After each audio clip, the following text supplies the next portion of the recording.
네, 안녕하십니까. 추영규 선생님입니다. 오늘은 그 15장이 드디어 시작하고요. 이제 거기서는 이제 뭘 같이 공부할 거냐면, 거듭제곱급수라고 하는 일명 몇 급수에 대한 내용 하나 하고, 그다음 걔네들을 이용해서 우리가 이제 테일러 급수하고 이제 맥클러닌 급수 같은 것을 이제 한번 정의해보는 시간 한번 갖도록 해봅시다.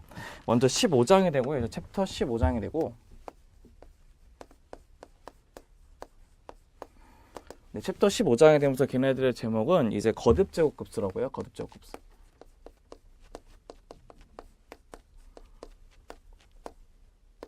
거듭제곱 급수라는 내용 하나 하고, 또 하나는 이제 테일러 급수라는 것도 한번 이제 정의를 한번 해볼 거예요. 걔네들이 우리가 이제 알고 있는 그 실수 범위가 아니고요. 이제 우리가 얘기하는 그 복소수 범위에서 우리가 정의한다는 것을 확인하시면 좀 더 이해가 빠를 것 같아요. 맨 처음에 보시면 15-1절 한번 보다 봅시다. 15-1절. 15-1절은 걔네의 수열과 급수의 뭐를 볼 거냐면 수렴 판정을 보다 봅시다. 수열과 급수의 수렴 판정.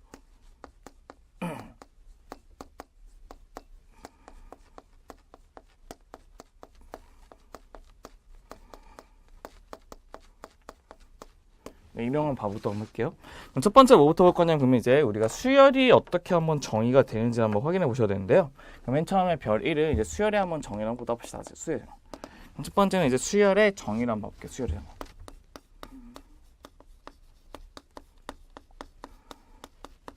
네. 수열의 정의를 보시면 우리 어떻게 할 수 있냐면 첫 번째는 일명 이제 수열, 일명 무한수열이라고 하는 그 정의가 있어요. 무한수열. 네, 무한수열이라는 것의 정의가 있는데 걔네들은 어떤 것을 무한수열 얘기하냐면 일반적인 첫째 항을 Z1로 적고 Z2로 적고 그 다음에 Z3로 접어서 어디까지 하냐면 얘네들이 무한대로 끝까지 ZN에서 끝나는 게 아니고 쭉쭉쭉 가서 무한으로 가는 수열을 우리가 일명 무한수열 얘기하기도 하고요. 얘를 이렇게도 체크하기도 하지만 어떻게도 쓸 수 있냐면 얘네들을 이렇게 가로치고 ZN으로 이렇게 표시해도 우리가 아는 수열의 표현 방식입니다. 그래서 이런 식으로 우리가 복소수로 되어 있는 수열의 모든 그 나열의 그 방식을 우리가 뭐라고 하냐면 무한수열 얘기하는데 그 중에서 여기 있는 각각에 있는 그 하나의 그 얘네들 개수 있잖아요. 걔네들 뭐라고 하냐면 항이라고 한다. 그래서 얘는 첫째 항, 두 번째 항, 세 번째 항 그런 식으로 간다는 것을 확인할 수 있는 거죠. 근데 만약에 만약에 그 각 항이 모두 실수예요. 모두 실수. 그럼 이제 복소수라는 값은 안 갖고 있고 모두 실수의 값을 갖고 있기 때문에 그 수열을 이제 뭐라고 하냐면 실수열이라고 얘기합니다. 그래서 우리가 얘기하는 일반적으로 우리가 그 미적분에서 쓰고 있는 수열은 그 무슨 수열? 실수열이고요. 그다음에 우리가 그 이제 여기는 공업서에 쓰는 것이 어떤 것이냐면 이제 복소수열이 되겠죠. 맞죠? 그런 식으로 우리가 첫 번째는 무한수열이라는 정의도 할 수 있고요. 두 번째는 이제 걔네들의 수열이거나 뭐를 볼 거냐면 극한을 한번 봐볼까요? 두 번째는 수열의 극한을 한번 보다 봅시다. 수열의 극한.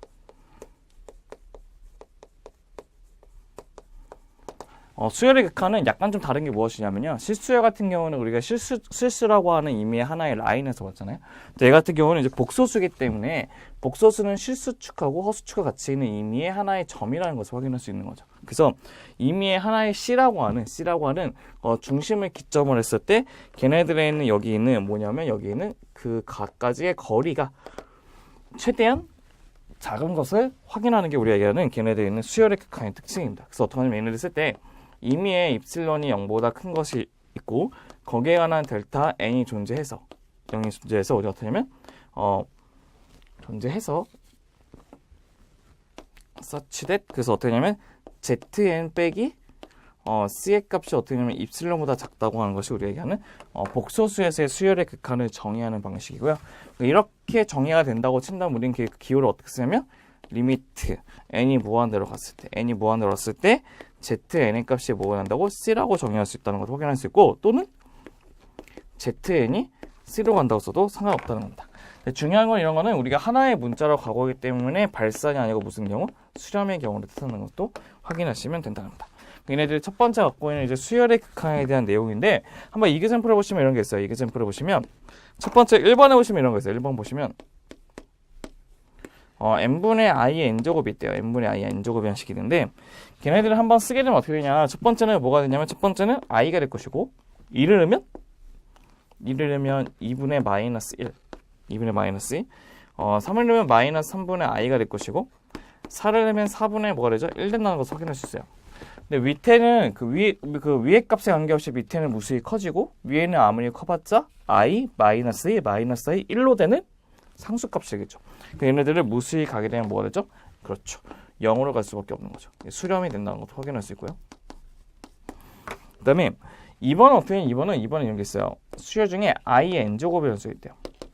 i의 n제곱은 1을 집어넣으면 i가 될 것이고 2를 집어넣으면 마이너스 1, 3을 집어넣으면 마이너스 i, 4를 집어넣으면 1 이런 식의 함수가 되죠.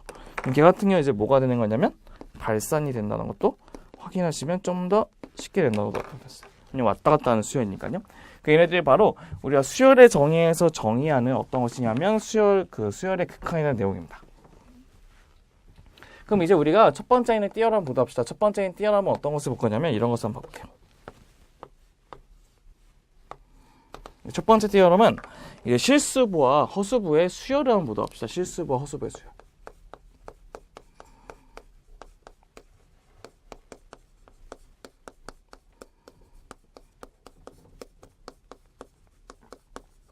네. 실수부와 허수부의 수열이 있는데요. 그 실수부와 허수부의 수열은 우리가 어떤 식으로 이제 정의를 할 거냐면 이렇게 보시면 돼요. 우리가 일반적으로 알고 있는 수열 ZN에 대해서 ZN인데 그 ZN이 우리가 어떻게 구성되냐면 이렇게 돼 있어요. 어떻게 되냐면 ZN이 xn 플러스 i의 yn으로 구성되는 우리가 얘기하는 그 실수 그 복수 수열이 있다고 보도 합시다. 그랬을 때 얘네들이 얼로 수렴하는 것을 알고 싶냐면 얘네들이 우리가 C라고 하는 것, C라고 하는 것은 A 플러스 어떻게? I의 B라는 것을 이게 수렴하고 싶다는 것을 확인하고 싶다는 거예요. 그럼 걔네들의 전제 조건, 얘네들이 되기 위한 필요 충분 조건은 어떤 것이냐면, 첫 번째는 그 XN이라는 수열이 어디로 간다고? A로 수렴하면 되고요. YN이라고 하는 허수부는 어디로? B로 수렴하게 되면 우리가 얘기하는 실수부와 허수부에 관한 그 수열에 관한 그 수렴성을 알 수 있다는 것을 확인할 수 있어요. 그래서 걔네들이 각각에 있는 실수부들은 A로 수렴하시면 되고 허수부들은 B로 수렴하는 것을 확인하게 되면 우리가 원하는 걔네들의 복소수에 관한 실수부와 허수부의 수렴성을 확인할 수 있을 텐데요. 한번 걔네들의 증명 한번 간단하게 한번 해보도록 한번 해보죠.